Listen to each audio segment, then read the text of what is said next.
Sudah pernah saya jelaskan. Rasulullah SAW adalah guru kita. Sepakati dulu poin ini. Tidak ada guru bagi umat Islam siapapun yang syahadat kecuali Nabi Muhammad SAW. Ini disepakati dulu. Semua dai dan ulama adalah pewaris beliau. Artinya harus mewariskan ilmu yang beliau ajarkan. Apa yang diajarkan itu yang disampaikan ke umat. Yang tidak diajarkan mereka larang agar dikerjakan. Kan begitu mestinya. Ini kaidahnya dulu. Masalah kasus ada orang imam pimpin doa setelah sholat. Jangan dibahas doanya. Doa adalah ibadah. Tapi begini, sebelum anda kerjakan satu ibadah, tanya. Saya mau ziarah kubur. Jangan ziarah kubur sebelum anda tanya. Bagaimana Rasulullah SAW ziarah kubur. Agar jangan anda buat-buat ziarah kubur itu. Adanya orang taruh kembang di kuburan, siram air, buat batu nisan, pasang lampu, baca zikir-zikir di sana. Karena dia mau ziarah kubur semaunya sendiri. Tidak bisa. Anda muslim, punya kiai, punya Rasulullah SAW. Suri tauladan kita, uswatun hasanah. Tanya Rasulullah ziarah kubur bagaimana. Rasulullah SAW dalam hadis Bukhari menziarahi kubur Baqi. Datang, memberikan salam, mendoakan mereka, pulang. Nggak ada lagi yang lain. Nggak pernah Nabi SAW bawa kembang, siram kuburan karena sudah kering. Padahal Madinah panas 50 derajat, pecah-pecah tanahnya. Ada istilah di Indonesia kalau tanahnya pecah, kesian lagi diazab di bawah, kasih air, kasih kembang biar wangi, biar ditaruh kembang yang paling mahal. Kalau dia ahli maksiat tetap disiksa di bawah gitu kan. Jadi nggak bisa itu patokannya. Mau sholat, jangan pernah sholat dulu. Tanya Rasulullah sholat bagaimana, belajar 5 menit bisa. Oh rukunya begini, sujudnya begini, sama. Baru Allah terima. Tujuan Nabi SAW diutus untuk apa? Untuk dicontohi, diciplak hidupnya. Cara makannya, cara tidurnya, berpakaian, bahkan cara jalannya saja. Para sahabat contohnya, Nabi jalan begini. Bukankah ada hadis yang mengatakan sahabat berkata Rasulullah SAW kalau jalan seperti orang turun dari bukit. Mereka sampai membahasakan itu. Rasulullah pernah keluar kepada kami menyisir rambutnya dengan rapi ke arah sebelah kanan belakang. Ditunjukkan, gitu kan?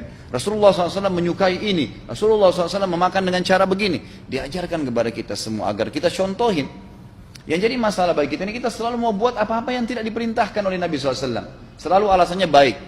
Sekarang kasus berdoa setelah sholat. Doa adalah ibadah, nggak ada masalah doa.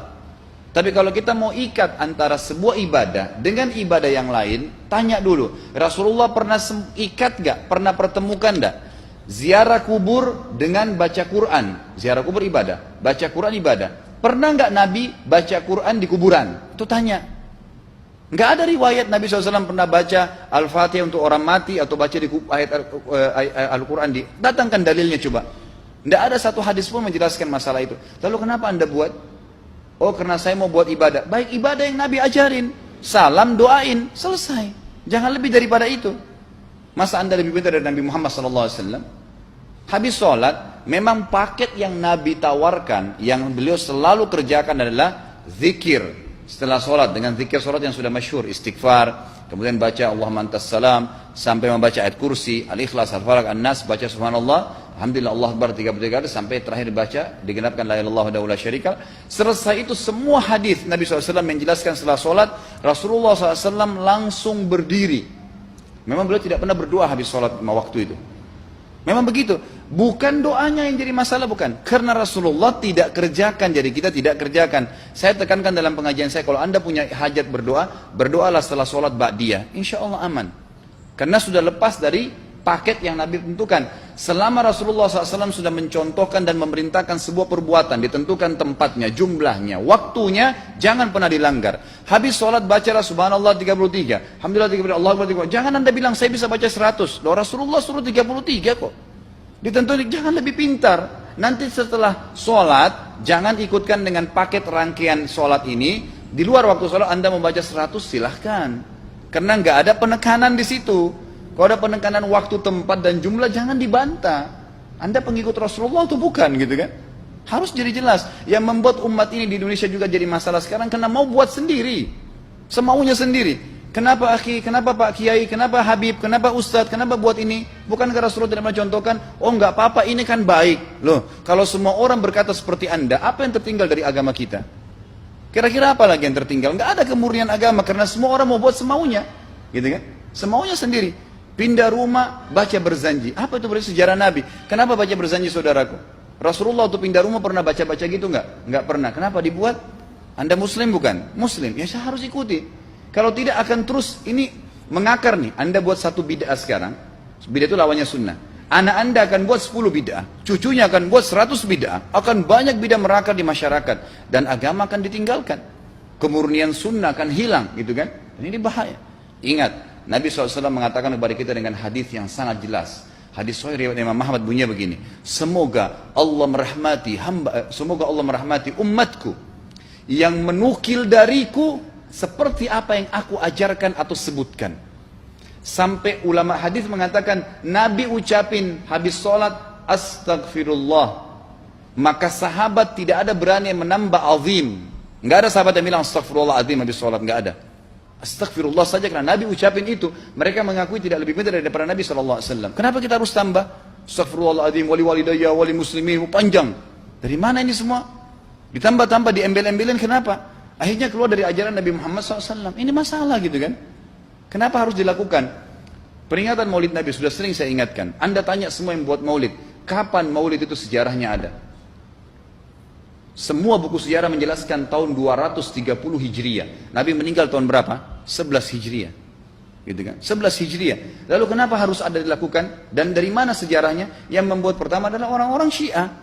Sejarahnya jelas dari Fatimiyah. Semua buku sejarah sepakat mengatakan bahwasanya maulid munculnya di zaman Fatimiyah. Dinasti Fatimiyah, orang-orang Syiah di Mesir, gitu kan? Dan mereka punya 6 macam maulid yang sampai hari ini masih dikerjakan di Iran. Ada maulid Nabi SAW, Hasan, Husain, Ali, Fatimah, dan raja mereka. Sampai hari ini masih ada.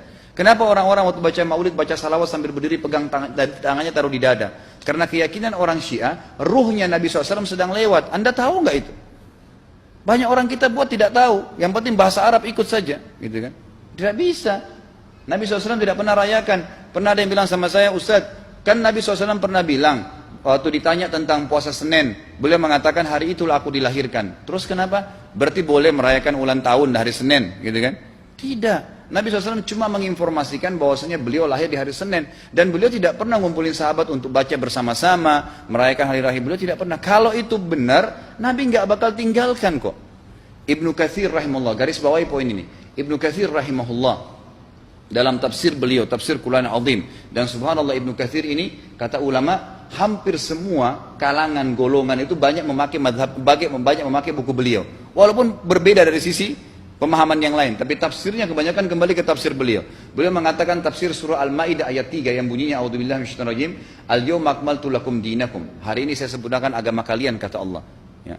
Wa atmamtu alaikum nikmati. Saya sempurnakan nikmatku pada kalian. Artinya tidak butuh yang lain. Wa raditu lakumul Islam madina. Saya ridho Islam sebagai agama kalian. Kata beliau, ayat ini turun menandakan dan memastikan bahwasanya Nabi Muhammad SAW tidak meninggal dunia kecuali sudah mengajarkan semuanya. Yang hitam, yang putih, yang gelap, yang terang, yang susah, yang muda, ya, semua dijelaskan. Siapa, kata beliau, yang menganggap masih ada sesuatu yang harus ditambahkan setelah Nabi SAW meninggal dan turun ayat ini, maka dia adalah ahli bid'ah. Dia orang yang membuat-buat agama. Nabi sudah ajarkan semua, selesai. Jangan ditambah, jangan dikurangin. Kita tidak lebih pintar dari Nabi SAW. Nabi nggak pernah rayakan hari lahirnya, jangan dirayain, selesai. Emang kenapa kalau kita nggak rayain? Kenapa? Tangan kita terputus? Enggak. Masih banyak ibadah yang disunnahkan gitu. Sama dengan kasus Isra dan Mi'raj.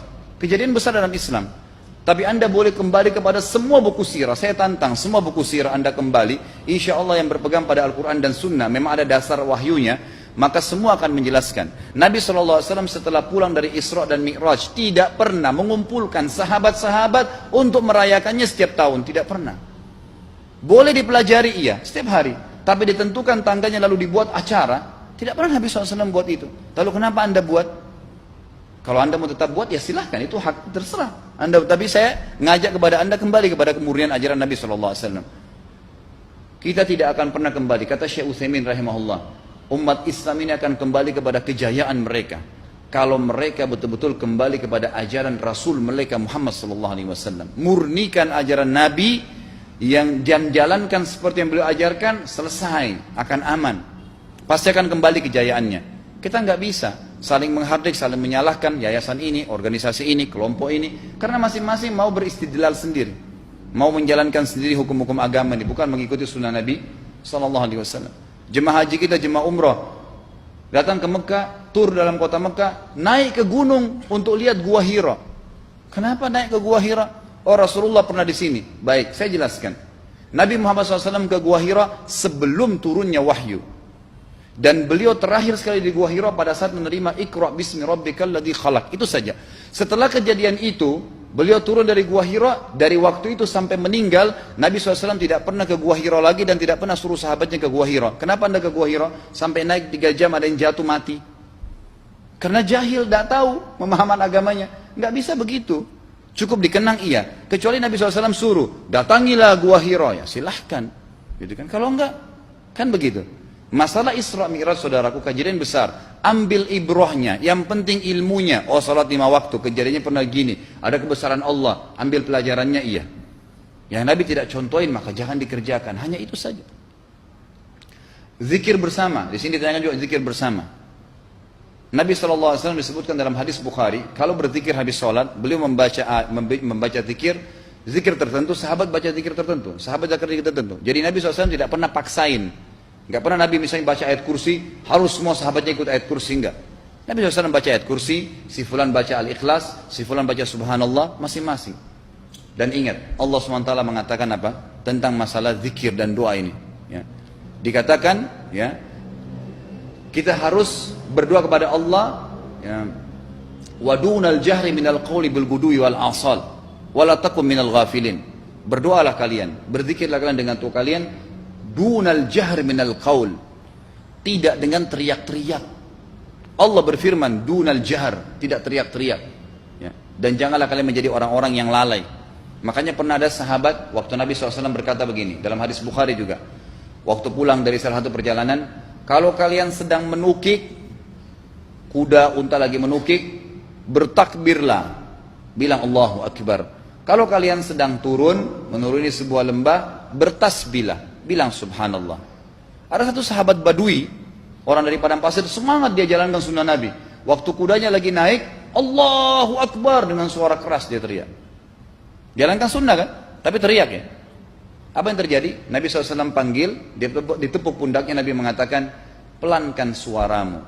Zat yang sedang kau panggil tidak tuli. Allahu Akbar. Cukup. Ada apa? Kecuali di medan perang lain nakutin musuh. Gitu kan? Untuk apa takutin kuda sendiri? Nggak perlu, gitu kan? Jadi mengikuti sunnah Nabi dengan ilmu yang benar itu akan membawakan ketenangan hidup. Yang buat kacau kita ini jadi kacau karena mau membumbu-bumbui macam-macam ditambah-tambah.